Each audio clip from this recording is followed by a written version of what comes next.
Next up, we got our boy JANUS is in the building. Wait, that's not how you say his name?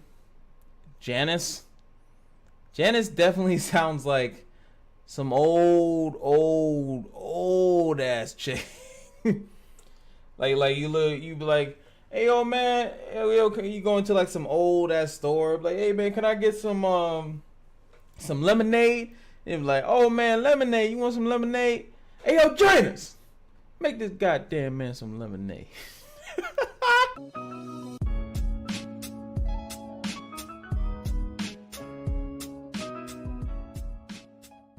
What's going on, guys? It's your boy Cash Brian here, and we are here with the JANUS Spotlight, and we got our bang down right here.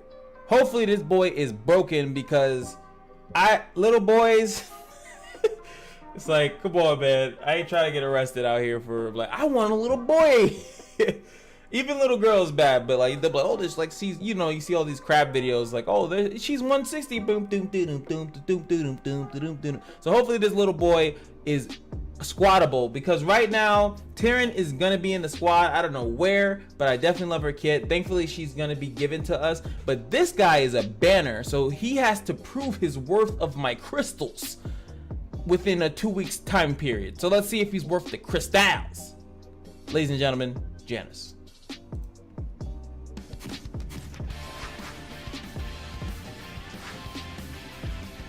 Rutanabe, let's go!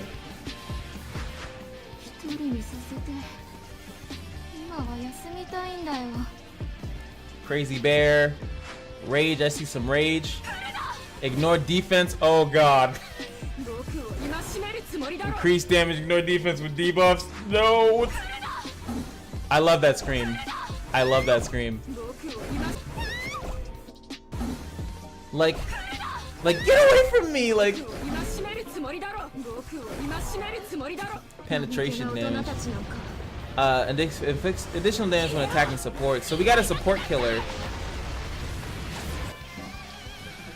But yeah, I'm really starting to feel really bad for this character. Like, he's leading a very, very crazy life. So let's go deeper into this guy.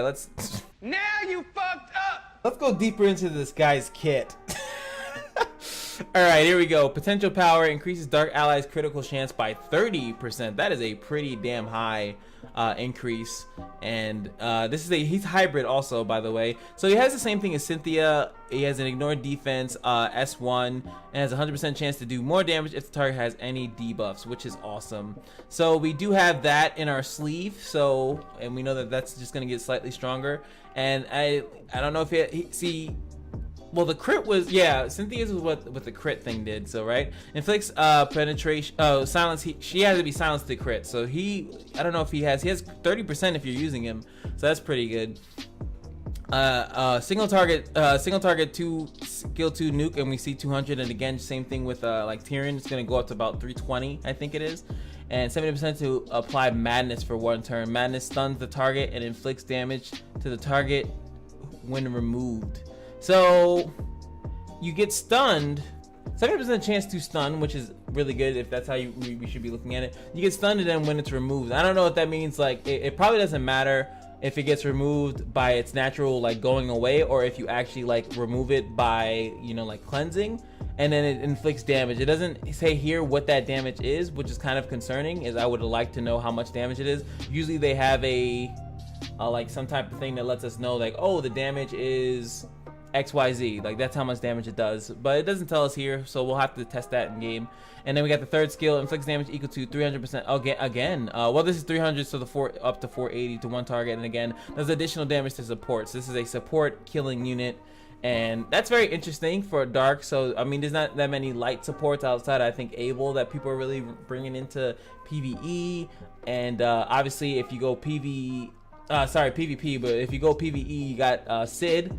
So the S3 will do more damage to Sid, but Sid is kind of figured out with other units. But if there's another banner unit outside of, I know Christian being the answer to Sid, and that's a Advent unit, but this is a banner unit that you can get to kill more supports. And if you go in PvE, obviously you have to think about being able to kill Rue, being able to kill Sid, being able to kill any other support that they might bring down the road. Ethica, maybe this is the counter to Ethica.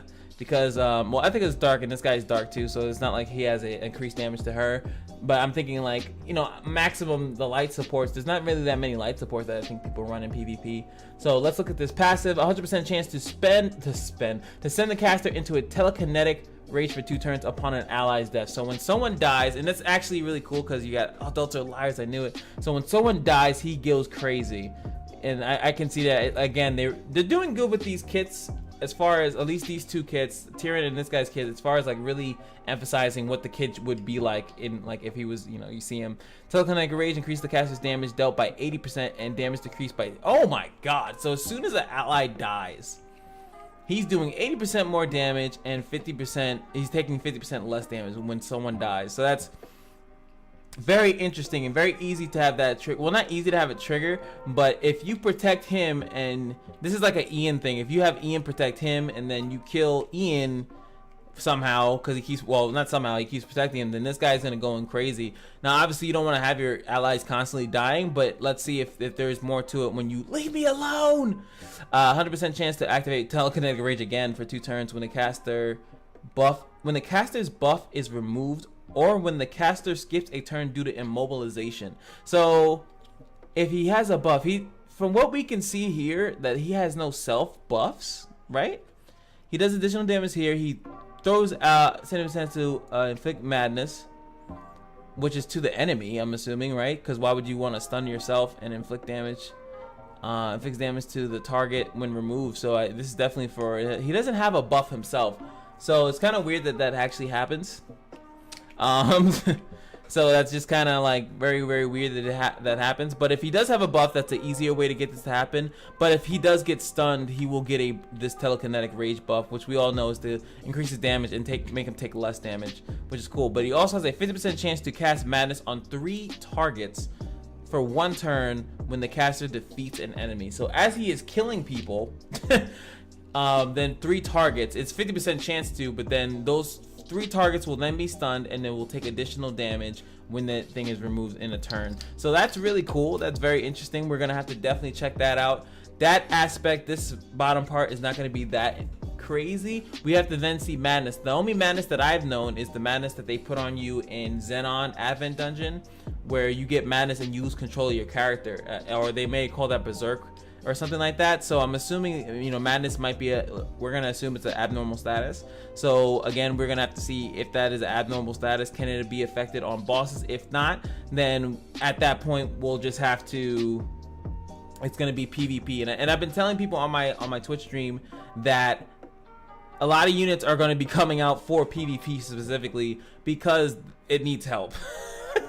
With all the resolve and revive and all these very strong units that are so strong in PvE, then you put them against each other, then so many of them shine. There's a lot of units that are going to come that need to break that meta, and Janus definitely seems like he's coming there to take out supports, kill the support, stun the attackers while they're taking out the squishy supports, and with the 50% chance to spread it to 3 targets, you know, he's there to help out. And it's nice that he has ignored defense, so he's going to be able to deal with these pesky tanks also that are in the game. He's going to definitely do well against Amun. You know, maybe get some accuracy on this guy for once, and he'll be able to help you take out Amun. So I kind of like it. And he has some penetration damage too, which is really good because there's a lot of shields because of Sid, and pretty much Sid, and then also Sid. So it's pretty cool. The teddy bear just seems to legitimately just be a teddy bear. Just a teddy bear that the little boy has. So yeah, I guess that's it. I do like his design as a little kid that's in this guild, the Shadow Guild, that just has these powers, and he's looks like he has a pretty solid kit. Now, is he worth summoning on the banner for? I'd say so. I think that missing out on this unit would be really sad if you didn't have this unit. It's kind of just like Ethica. A lot of the characters that they are bringing out are very good to have. Like, especially if you're new, don't have other characters as answers. That is one big reason why you want to get this character. But also just because of it being a dark hybrid, you're not, this person's buffs, if you do give them buffs, are going to be, Ruby's not going to be able to remove them that well. Hybrids, Nikita will be able to do well with this character because it is a hybrid, so you will be able to stun with Nikita a little bit better. So you have Nikita to counteract this character, so that they're working towards a good portfolio. Netmarble, I'll give them some credit here, is that they are working towards fixing PvP, because PvE there are already so many answers to everything, so it's just kind of like it's whatever. You have a lot of ways to do PvE, but PvP needs to have more focus, and this is some more PvP. Then the more answers and the more abilities and opportunities and kits that you have, the better you're going to perform. And I think that that's, you know, this is going to be cool. Seeing this guy hard as hell to kill, 50% reduction is really big, especially because he's a hybrid, so he'll have additional stats. He can actually S3 and hide. If you think about that, he can S3 and hide. He can actually give himself more crits, so you can have 30% here, and I think hybrid hero talent is 20. So with his passive, with his actual passive, he can be 50% base with no runes, no additional help, just 50% base with leader skill and with hero talent, 50% crit chance. And then you can, I think, maybe just run I think it's, what is it, you just run like maybe 3. I don't know how many subs you'll need at that point, but he'll have really high, so he'll be critting on this, he'll be critting on the mind control, and that's pretty easy. That's if you want to give him the leader spot, and obviously if you're using him as helper as well too. And as we saw with Christian, well, Christian has another crit chance buff, so it's not as easy to get like 70 something, get close to it. But if you wanted to, I think that wouldn't be too bad. I do think that maybe one set, which is like 3 subs, might be enough, and then he'll be critting a decent amount. You could go some type of multi, you know, because he can do this into multi, ignore defense. I don't know if that's necessarily what he needs. He just needs to kill stuff, so you definitely need high damage on him, so he kills stuff, and then the balls just starts going. If you're not killing him, and you know, if you're not killing him, then he's just gonna, you kill something else, then he's gonna go telekinetic rage anyway. So it's gonna be interesting. I definitely look forward to this unit. I'm not gonna have this unit because I need to finish out Miss Ethica, so I have to finish Miss Ethica first because I definitely want her now realizing how good she is in PvP. And I need this unit too, because let's be honest, PvP is gonna slowly become a really big, crazy, selective, and I want to be on the ball when that happens, and I like this game still. So let me know what you guys think about Janus, the little boy, because that boy's gonna be getting in that JANUS with this power, man. Jeez, I love his voice. They really did a really good job as a little kid with like some type of uncontrollable power. Woo! They might get my wallet. They might. I might just donate it to them. You know, but what I'm hoping for is the costume that turns him into a grown-ass man, and then I just lose all the allure, but I get stats. Isn't that what we're supposed to do? We sell our soul for stats.